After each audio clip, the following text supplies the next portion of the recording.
This show is called He Said, She Said, and I'm Michael. and I'm Jamie. We're going to try to get about 15 minutes worth of discussion about relationship issues. Tell me something that's on your mind. Well, dating and the digital age. I got married before social media was even a thing, let alone texting. Now that I'm getting back into the dating scene and I'm having to adapt to texting and social media, dating apps, and it's just interesting to see how much it affects interactions and relationships. Have you tried dating apps? And you want to? Yeah, I've tried Tinder, Bumble. Never heard of Bumble. Yeah, it's a lot of people think Bumble's better, but I think it's the same people on both, so I really don't know what makes it better. There is a different angle.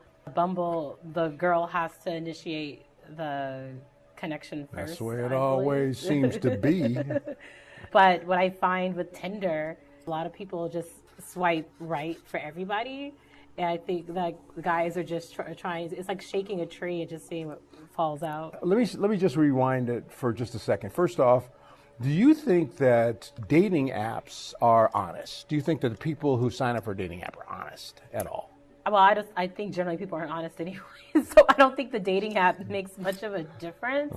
I mean, if you're going to be honest in real life, I guess, I feel like you would be on the app. I mean, I pretty much am when I have a profile on there, but the only thing I would say, which I see, even my friends, I see their profiles, is the photos. The photos may not be honest. They might be the high school photos. Yeah, or they're old, or they're the filtered. Best picture you ever took. Yeah. Photoshopped. Like good angle, because even I met somebody recently, and I mean, it wasn't a letdown, but he looked like a different person. He looked older in the photo, and I thought he was tall, but he actually was like a little bit taller than me. So, which wasn't a problem, but it's just interesting how photos aren't. I even think some photos don't look really like me. So I would say, especially with the dating app, probably 80% of you matching with somebody is their physical appearance. So that's the thing now. In this podcast, we're not really going to solve all kinds of problems. We'll just bring some things up because we actually will follow up with a regular TV show that's going to be coming out in the beginning of the year called Birds and Bees. And so we'll revisit a lot of these issues. But the reason why we're doing the podcast is because a lot of people don't want to talk about things when they're on camera because then they can be identified. And as like we did, you're Jamie, I'm Michael. Who does that mean? So we didn't give last names. So we're going to try to address that, and maybe we'll ease it down so that people will be able to and be willing to talk about things. But you had mentioned physical attraction. The reason why I asked you why if you thought that dating websites are honest is, first off, there's a profile and a picture. The pictures are not going to be your worst pictures. They're going to be probably your best pictures. And sometimes people don't look like those pictures. But does that really matter, whether they actually look like those pictures or they just indicate that that person doesn't look horrifying or something like that, doesn't have a spike coming out of their forehead or something. So does it really matter what they look like to you? Is appearance a big issue? It's an issue, No, maybe. I asked you about the truth. I asked you about honesty. It's an issue. Like, well, I mean, it's important to be physically attracted to somebody. Yes. But, like I said, like the person I saw didn't look exactly like the photo, but they still were attractive. So it really was no harm, no foul. But I've had a friend who met somebody in person after communicating social media. And long story short, when she described the interaction, it sounded like he probably was disappointed in the physical appearance. Right. So I think even not just is it important for what you're seeing, but it's also important for what you're presenting because, I think she got her feelings hurt too. Sure. Because she's a cute girl, but she's heavier set. So Well, that's fine. Physical appearances are important. Let's be honest. Let's say, I think most of us have a physical being that we're attracted to, and more importantly, someone we're not attracted to. So if you show a picture of yourself, and let's say that you like really skinny people, and you see the person's a little heavy, that's a person you're not attracted to. Doesn't mean that they're not attractive. It just means that you're being honest that that's a person you're not attracted to. Do you think it's more important to be upfront and risk having your feelings hurt or hurting somebody's feelings rather than just fake it until you break it. You know what I mean? Well, I don't know, with the dating app, it's such a snap judgment. So I feel like in that case, maybe the physical appearance is more important. So it's easier just to get that out of the way early on. I've been in relationships with people that I was attracted to, but it probably wasn't necessarily my normal type, but because there was other things that overcame that, like the personality or the connection. So that's important too. But I think with the dating app, I mean, what you see first is their photos. So clearly that's what they're selling. They're selling their That's what looks. you're swiping. Yeah. And then you might look at their profile. Yeah, because you could swipe before you look at the profile, and Right. people joke all the time, well, no one really reads this. I'm like, well, I read it. Yeah. And my profile is pretty lengthy, so I want people to read it too. Okay, so that brings up a point. So it depends on what you're in a dating app for as to what you do. Yeah. And let's say, for example, if I'm a guy, you know, and if I'm in a dating app, I might not be looking for the same relationship that you as a female. I'm not sure. I mean, I don't know what you're looking for. But if I was in a dating app and I was looking for a person, I would probably first look for a person that I might be, to make sure I'm not unattracted to them. Yeah. They don't have to be the most gorgeous person on the planet, because I'm not. I'm just a regular guy. You know, but if I look at a person there and I say, well, I think she's attractive, I'm attracted to her, then I can move on to the profile. Now the profile doesn't show your personality. It doesn't show bring the crazy out, you know, but that comes later.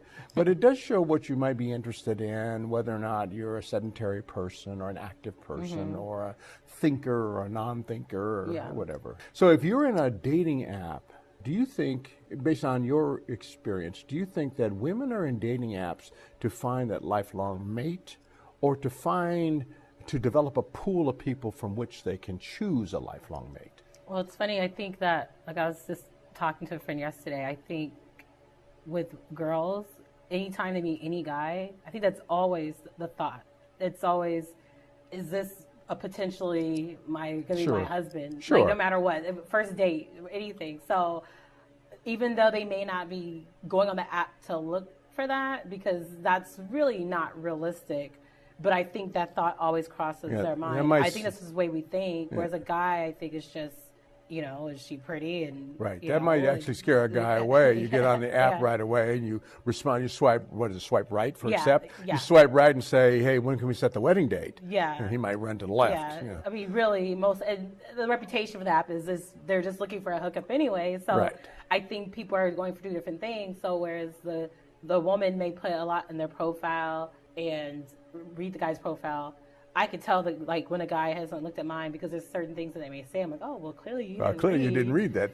I think it's definitely a lot of guys are looking just for a hookup, or where it can turn into something else. Like, I've know people that I've met, but I just think that the original intention is just very superficial, usually from most guys, and then girls, it's like they tell themselves that they're superficial too, but I think they really are looking for a potential boyfriend at the very least. So really, I mean, there's probably lots of shades of gray, but really people either look for dating apps to find that person, you know, to narrow it down to that person, or they look at a dating app to see if there's somebody they would even be interested in and willing to date. We have a whole list of subjects that people have sent to us about things that they think we should talk about. I'm going to kind of take this opportunity to segue into something that is related, and we'll talk about the whole dating thing on the internet. We mentioned, well, actually we didn't mention it, but texting or sexting. A lot of people get online and they don't want to meet you in person for a number of reasons. One, it may be unsafe, and two, they can kind of play with you a little bit, get to know you a little bit better by email. So you could be crazy girl at, you know, whatever, or nutty boy at whatever, and you can email back and forth. But when you give a person your phone number for a phone call or to text, that's kind of invasive. That means they can get into your real world. What do you think, if you were going to suggest to somebody about dating, you just came out of a relationship, a long-term relationship, and you're in the field for the first time in a long time. So you're maybe not typical of the person who goes in the field, but you probably are more discerning than a lot of people because you're going, hey, I've already been through a big, long relationship, so I know what relationships are about, for me. But I've also seen my girlfriends and my friends go through and have good and bad experiences. So do you think that giving somebody your email address is pretty much what you should do and talk with them on email for a while before you open that space up to a... Well, I mean, I exchange phone numbers. Worst case, I'll just block their number if it's, which I have done, because either I wasn't interested or I've come across people that been disrespectful, so I just block them. So I'm pretty open with giving out my phone number. But what's interesting is I thought that with me being in a long-term relationship and, like I said, you said, witnessing my friends dating, that I probably would have been better at it, but I think sometimes I make the same poor decisions that they do. The mistakes that they and made. So Oh I my realize gosh. it's easier when you're on the outside looking in and being involved. But the one thing I don't like is it's actually the opposite. So they have your phone number, but there's this culture of like texting all the time. Part of it's out of convenience because I communicate with most of my friends through text. I really don't talk on the phone that often. Maybe to my mom or even to my ex-husband to coordinate because it's easier, because it's a more in-depth conversation. But a lot of my friends, we talk through text all the time. And guys that I've met, we text. What I don't like about it is I'm an impatient person, and then I do a lot of introspective thinking. So if I text somebody, they don't reply back right away. Now there's all these reasons Now of you're why. waiting, you're wondering why. Yeah, or I'm reading in between the lines of the text, and it drives me crazy. But yet, I don't know. No one wants to talk on the phone, and I'll come. And there's some guys that I didn't meet. They wanted to talk on the phone, but for some reason I didn't want to talk to them. And it's like, I'm busy, I gotta go. So why would I you? don't know. Why? So if that's your first flag, let's introduce the yellow, orange, and red flag concept. So if your first flag should be that you really don't want to talk to them on the phone, that's kind of a yellow flag, at least a yellow flag, you know. So you said you know women who have made mistakes. You think you would have probably done it a little bit better than they did. So would that be an example of something women should look at as that yellow flag that pops up? I don't really want to talk to them anyway. Yeah, I think that what I'm learning is there's things that I probably, like I said, looking on the outside, I would say, oh, this is bad, this is a flag. But when I'm involved in it, I don't know. I'm accepting the poor behavior, and rather, but it's easier to judge someone else for doing it. So, like, I was seeing somebody for quite some time, and you know, we would only hang out at night, and we would only text. So you gotta. So the people who are listening, they're not looking at your face right now. So when you were talking, you're having a nice, serious conversation about. But then you said we would only hang out at night. so let's try to get a little bit real. For this segment, we got a couple of minutes. So is that the booty call at night kind of? Essentially, yeah. And I mean, the thing is, we had an understanding, but I think that for me, at one point, we probably wanted different things, but I was just accepting this because I didn't want to, put any pressure or anything, just see where it goes. And I just got a relationship anyway, so I felt like, honestly, I was better off just leaving it alone. But I know that if I had a friend in the same scenario, I would probably be extremely judgmental and say, oh, well, he just wants this, and there's no potential there. Why are you wasting your time? But now that I've gone through this, now it's like I'm seeing both sides, and I can see how one can get caught up in that. But the key thing was, and other people that I've dated, where we mostly just text, I feel like that equated to not really wanting to get to know each other on a personal level. Where's that going? Well, let's do this because I would like to leave some food for thought. Why don't we close out this segment, but join us next time when we finish this, we add on sexting and booty calls, and let's talk about that next time. So join us next time on He Said. She Said. All right. See you later.